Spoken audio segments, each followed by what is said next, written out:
Oke, balik lagi di video aku. Bismillah, kita bakal mulai bahas materi yang baru lagi, yaitu adalah pengukuran gabungan. Jadi apa sih pengukuran gabungan? Pengukuran gabungan adalah pengukuran yang dilakukan secara tidak langsung, namun data-data yang mendukung udah diketahui, gitu. Nah, rumusnya apa untuk pengukuran gabungan? Jadi sebenarnya rumus umum cuma ada dua ya, yaitu Z sama dengan X kali Y. Kalau kita menemukan bentuk ya, atau rumus yang bentuknya itu Z sama dengan X kali Y, maka rumus ketidakpastiannya kayak begini. Delta Z per Z sama dengan delta X per X tambah delta Y per Y. Dimana delta Z itu adalah ketidakpastiannya Z. Delta X adalah ketidakpastiannya X, delta Y adalah ketidakpastiannya Y. Gitu ya, kalau nemu bentuk kayak gini. Maksudnya gimana kak? Nanti aku coba jelasin ya. Di contoh soalnya langsung, biar langsung paham. Nah, kalau Z ini, kalau kamu nemu bentuk yang kayak gini, A, X pangkat M, Y pangkat N, maka bentuk rumusnya kayak gini. Mirip kayak yang ini, ya kan? Cuman bedanya adalah si X ini kan pangkatnya M ya. Berarti nanti delta X per X-nya dikali M depannya. Oke? Nah, pangkatnya Y ini kan N. Jadi delta Y per Y-nya nanti kamu kali N. Gitu. Bentuknya kan mirip gitu. Dan di sini mutlak itu tandanya artinya apa? Harus positif. Gitu ya, harus positif. Gitu. Nah, biar nggak bingung, aku langsung ke contoh soal aja. Nah, tapi apa sih A itu kak? A itu adalah konstanta. Jadi angka biasa. Kayak pi, ya kan? Kayak pi, kayak rumus lingkaran itu kan pi r kuadrat ya kan? Itu ada pi-nya kan? Nah, itu konstanta gitu ya. Nah, kita langsung ke contoh soal aja. Jadi contoh soalnya kayak gini. Sebuah plat besi berbentuk persegi diukur panjang dan luasnya, ya kan? Jika didapatkan hasil pengukuran panjang P itu 10 plus minus 0,005 cm dan lebarnya 5 plus minus 0,005 cm, tentukan hasil pelaporan untuk pengukuran luas. Jadi kita diminta untuk nentuin luasnya, gitu ya. Nah, tapi kita cuma punya data P sama L-nya. Nah, itu maksud dari pengukuran gabungan. Jadi kita ngitung luas kan nggak secara langsung, ya nggak? Tapi data-data yang mendukung seperti panjang dan lebar ada. Kenapa? Karena luas itu rumusnya apa? Panjang kali lebar, ya nggak? Luas itu rumusnya panjang kali lebar. Nah, ini pakai rumus yang mana, Kak? Yang atas ini, yang nomor satu atau yang nomor dua? Nah, lihat. Ini P kali L, hanya perkalian doang. Ada pangkatnya nggak? Nggak ada pangkatnya kan? Berarti kalau nggak ada pangkatnya, pakai rumus yang atas. Karena rumus yang bawah itu dipakai kalau ada pangkatnya. Gitu ya.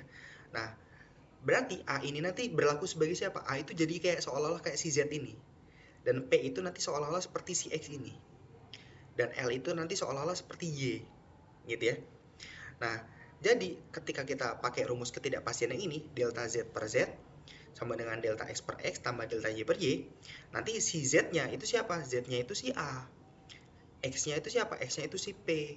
Y-nya itu si L. Nanti tinggal kita ganti aja. Jadi Z-nya diganti A, delta A per A. Yang X-nya kita ganti P, delta P per P. Tambah Y-nya kita ganti L, delta L per L. Gitu ya. Nah, ini dipakai untuk mencari ketidakpastiannya nanti. Gitu ya. Nah, pertama kita cari luas dulu.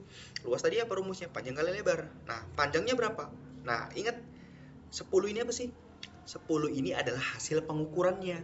Sedangkan 0,05 ini adalah ketidakpastiannya. Nah, sama juga kayak lebar. 5 ini siapa? 5 ini adalah hasil pengukurannya. Sedangkan 0,005 adalah ketidakpastiannya. Nah, kalau kita mau cari luas panjang kali lebar, ya yang hasil pengukurannya dong yang kita pakai 10 sama 5. Ya kan? Panjangnya berarti 10, lebarnya 5, gitu ya. Berarti luasnya kita dapat 50 cm kuadrat, gitu. Baru kita cari delta A-nya, gitu. Delta A-nya gimana? Ya ini tadi rumus yang ini nih, ya kan?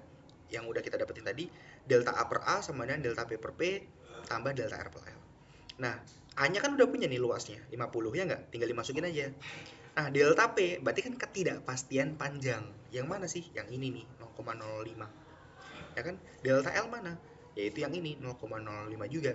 Nah, P-nya siapa? P-nya yang ini dong, 10 hasil pengukuran ya kan? L ini siapa? L itu adalah 5 hasil pengukurannya. Tinggal di input, tinggal dimasukin aja. Delta A per 50, 50 dari sini kan. Luasnya yang udah kita cari tadi. Delta P 0,05 dibagi 10, ya kan? Ditambah 0,05 bagi 5, ya kan? 0,55, aku ulang ya. 0,005 dapat dari sini, ketidakpastian panjang, ya kan delta P. P-nya yang ini 10. Oke, 0,005 dibagi 10. Ini juga sama, 0,005 dibagi 5. Delta L dapat dari sini, L-nya dapat dari sini. Aku ulang, oke? Semoga ini nggak bingung. Nah, sekarang baru kita hitung. 0,05 bagi 10 ditambah 0,05 bagi 5 dapatnya berapa? Nah, Ini 0,05 bagi 10 dapatnya 0,0005. 0,005 bagi 5 dapatnya 0,001. Ketika ditambahkan dapatnya 0,0015. Nah, 5 ini kan delta A per 50. 50-nya bisa dong dikali silang, ya kan? Dikali silang, jadi 0,0015 dikali 50 dapat nih delta A-nya, yaitu 0,0075. Nah, jadi kalau ditanya hasil pelaporan gimana? Ya udah, berarti A plus minus delta A gitu kan. A-nya dapat nih tadi 50, dapat dari sini kan. Nah, delta A-nya dapat dari mana? Dari ini ketidakpastiannya 0,0075. Ini adalah hasilnya gitu. Nah, coba kita latihan soal ini ya. Diameter sebuah pipa adalah 14 plus minus 0,05 cm. Luas penampang pipa tersebut berapa gitu. Nah, ingat rumusnya tadi, diameter. Sekarang kita ditanya luas penampang pipa. Pipa itu kan lingkaran kan, berarti tanya luas lingkaran gitu. Nah, rumus luas lingkaran itu apa sih? PR kuadrat. Tapi di sini yang kasih tahu diameter. Jadi harus kita ubah. Rumus yang tadinya bergantung sama jari-jari sekarang jadi yang bergantung sama diameter. Ya kan? Kan nanti rumusnya jadi pi per 4 d kuadrat ya kan, kalau rumus lingkaran yang ada diameternya ya kan. Jadi ini rumusnya. Nah, si A. Nah, sekarang kita mau pakai bentuk yang mana nih, Kak? Yang nomor 1 apa nomor 2? Nah, ada pangkatnya nggak? Ada pangkatnya, berarti pakai yang bawah. Pakai yang bawah gitu. Nah, jadi si A ini nanti bakal jadi Z, si pi per 4 itu jadi A-nya, konstanta. Gitu. Si D kuadrat, nah D-nya nanti bakal jadi X. Nah, 2 ini bakal jadi pangkatnya si X, yaitu si M. Gitu, ya. Baru nih, kamu input di sini, ya kan? Berarti kan delta Z per Z sama dengan, nah ini kan cuman D doang ya, nggak ada variabel lain kan? Berarti ya, si Y-nya ini nggak usah diikutin. Ya kan, kan cuman X doang adanya, nggak ada Y-nya kan, cuman X doang. Berarti ya udah, M delta X per X. M tadi siapa? Pangkatnya tadi. Ya, kayak ini tadi. Berarti yang ini kita abaikan nih, yang bagian ini. Ntar aku coret-coret nih. Kan ini nggak usah ditulis. Kenapa? Karena variabelnya cuma satu doang, yaitu si D doang. Gitu. Oke. Nah, baru nih kita masukin aja nanti. Tuh. Nah, Z-nya kita ganti A ya kan. M-nya tadi kan pangkatnya 2 ya. Kita ganti angka 2. X-nya adalah diameter. Jadi kita ganti delta D per D gitu. Nah, kita cari A-nya dulu. A itu tadi luas, rumusnya apa? Pi per 4 diameter kuadrat. Nah, kita masukin Pi-nya 3,14 per 4, diameternya 14 kuadrat gitu kan. 14 kuadrat berarti nanti dihitung aja ya, pakai kalkulator nggak apa-apa, dapatnya 153,86 cm kuadrat gitu ya.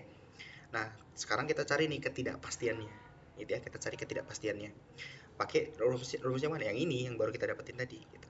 Delta A per A sama dengan 2 delta D per D gitu ya. Nah, A-nya kan tadi udah punya nih 153,86 dapat dari sini. Ya kan? Delta D berarti kan ketidakpastian diameter, yaitu yang mana? Yang ini nih. 0,005 ya kan? Diameternya 14 ada di sini. Oke. Nah, jadi tinggal dihitung aja ya kan? Ini 2 dikali 0,05 bagi 14 dapatnya 0,000714. Nah, ini kamu kali silang aja ke situ gitu ya. Jadi ketika kamu sekali silang dihitung nanti dapat ketidakpastian luasnya adalah 0,1099 gitu. Sehingga bentuk pelaporan hasilnya nanti gimana? Ya udah, luasnya tadi kamu udah hitung kan 153,86 dapat yang ini plus minus sama ketidakpastiannya 0,1099 gitu. Oke.